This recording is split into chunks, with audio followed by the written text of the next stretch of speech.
of ascension that we're all going through. And you know, we all love ascension. It's the experience of higher consciousness. It has a perception of reality, and it's where we're at on our best day. But out the back door, everybody has to purge their old world of their downfall, which is nothing more than your fears and beliefs. They have to come up to come out. And when they come up, the very worst thing you can do is the greatest of all human compulsions, and that's to try to figure it out through self. You just put the least conscious part of you that has no knowing in charge of the project. And it's quite similar to letting a 5-year-old drive your car, you know. It's not a good idea. Well, this parable of Christ consciousness puts the 100% conscious, all-knowing component of your being, the inner holiness that beats your heart, in charge of the project. And that's what you want to do. So it takes some practicing of this parable. And I recommend to people that you start off for a couple of weeks of making a daily conscious intention. It takes 20 seconds. You know, but if you set an intention every morning, Lord of my being, today I accept all issues in my life as my own.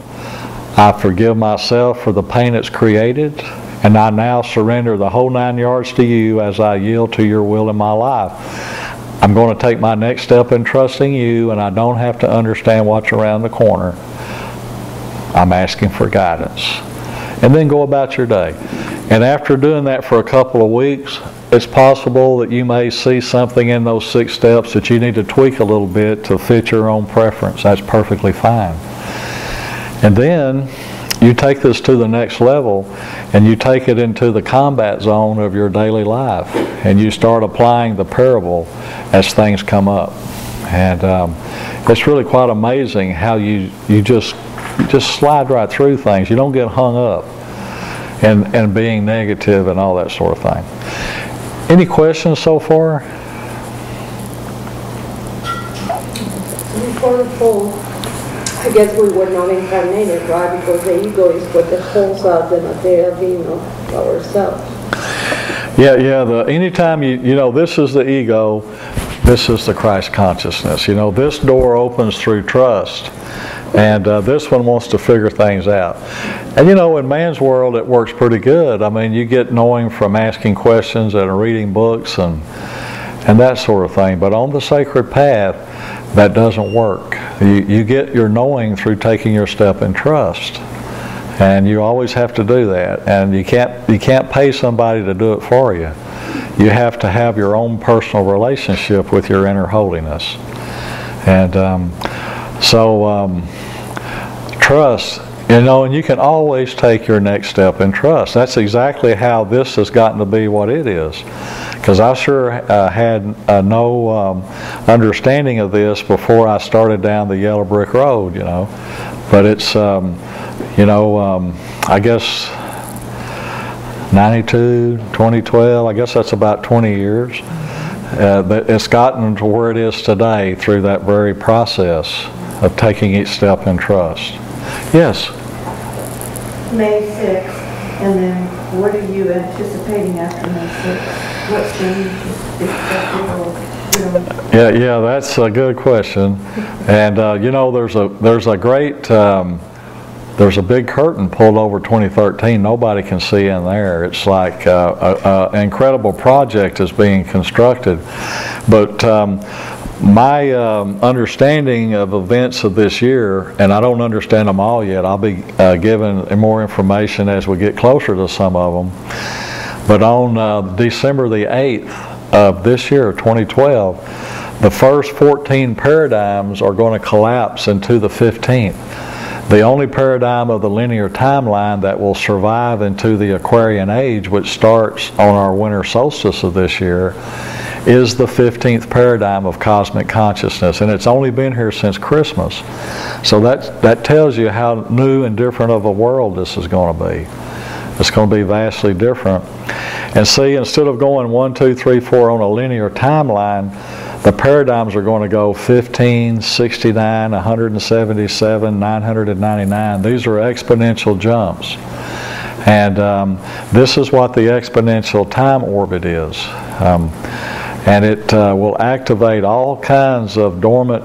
It says there's 276 activities of our higher functioning that'll be activated through this exponential orbit as we take our step in trust and go forth.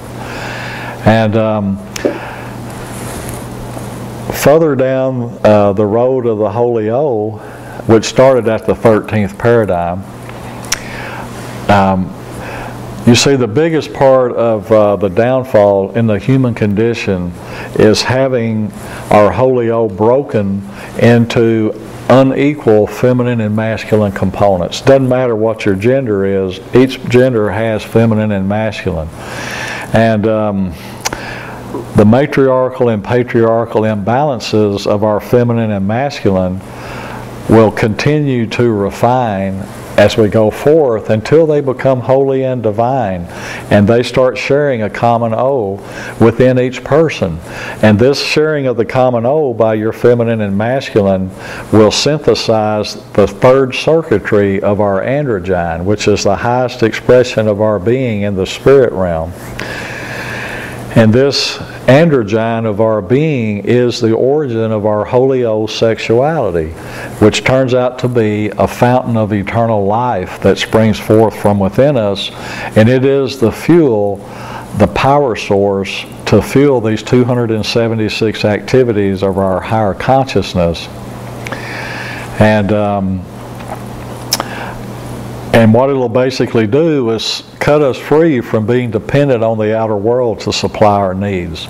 I can't think of a better way to redistribute the wealth than for everyone to get their fountain of eternal life, you see.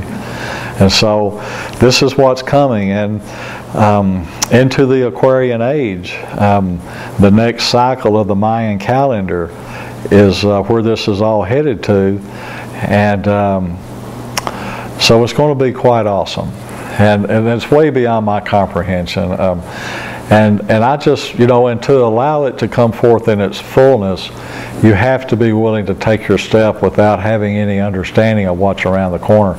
People don't realize it, but when you relate to holiness through belief, you edit the fullness of your inner holiness. It's got to be a certain way or you're not going to accept it.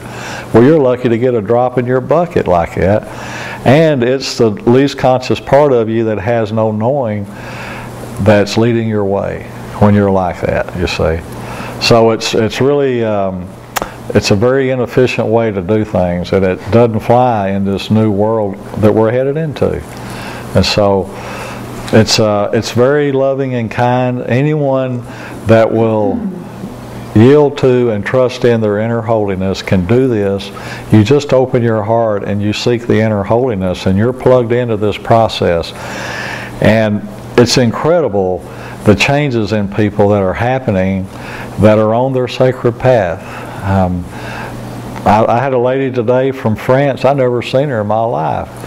Her brown and black ray were connected. She was on the exponential orbit, and she had 8 or 6 of these 10 crystals. And she's getting this stuff from these group healings that we're doing. I mean, it's actually doing this. It's mind-blowing. It really is. Any more questions? Just raise your hand if you got one. I'll let you ask questions all you want. Dr. Dan, can you tell us a little bit about the people who aren't trusting and what this will be for them as we go into, what do you know now? Yeah, what I know is that there's 15 paths for all of humanity. And some of them are wonderful, wonderful paths that I definitely want to be on. They're for the open-hearted people that do the parable of Christ consciousness. And then there's paths for those more difficult challenges of, people that have their heels dug in or hell-bent on the belief that they've been indoctrinated in being true, and that sort of thing. Those people will live the prophecy of their belief as they go down the rabbit hole, and they will be awakened, but they have to understand the illusion of it and then reconnect it and join the rest of us. So there's a plan for everybody, and I'm being told nobody will be left behind. So that's really good. You know, it may be kind of far-fetched to see in some cases, but that's what it says, and I trust it. All right. That answer that pretty good? Okay. All right. Any other comments or thoughts or?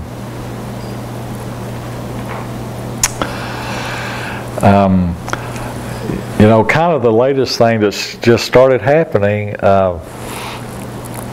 You know, once your crystals are full, your exponential orbit is full of these 10 crystals. There's a troubleshooting process of people's issues. They can be physical, emotional, mental, or spirit. And there may be 30 of them, 10 of them, 8, whatever, but there'll be a common thread. It'll be a paradigm or a dimension, and it's an oddball one, but it'll spit it out what it is, and it'll allow you to reconstruct that common thread into a holy order. And it cuts all that stuff free and allows it to pass on through you, to come out, to come up, to come out. And so I'm really very grateful for that new step. But pretty much, you know, the last 2 trips through Texas have been about getting people's brown and black ray connected, getting them off of the linear timeline into the exponential orbit, and integrating these 10 exponential paradigm crystals, they all have a name, into your fractal code. And these crystals, they just like a conductor computer chip that you could put in a computer that gives it new properties and potentials. That's exactly what these crystals do when placed into your fractal code. They give you a big upgrade. And you know, the amazing thing about ascension is that it's really about being reconnected to the aspects of life, holy temples from other constellations. I mean, the more conscious you become, the more interrelated to all of life you become. And you have awareness of that. And so when we're totally conscious, we're all the same. You see, and when we're all the same, we have no hierarchy, you know. And when we're all the same, we treat each other with dignity, integrity, honor, and high regard. And so it's a very, very beautiful experience. Another question. Do you know what this means for animals? Yeah, animals are way ahead of us. Yeah. So do you know how Yeah, they're doing real good. Animals we don't have to worry about. Okay. Yeah. Well, I just wanted to hear something. Yeah, they're already doing telepathy and stuff, you know, which is really pretty amazing. You know, how come animals don't speak? Well, they don't need to. They communicate through telepathy, you know, and I've always thought that was amusing that humans perceive they're the most conscious animal on the planet. For one, they talk, they speak, and 2, they can do this. You know, and your thumb is your ego and your little finger is universal intelligence. And because your ego can oppose universal intelligence, that doesn't make you the smartest animal. That might make you the dumbest, you know. So we got a lot of things turned around backwards. Do you do healings on animals? You know, I've had some success with that, but it's really not. It's not the focus of what I get to do. It's really about people. But I've had people bring their animals for this, that, and the other, and we'll do a blessing on them. And you know, sometimes it works better than others. Yeah.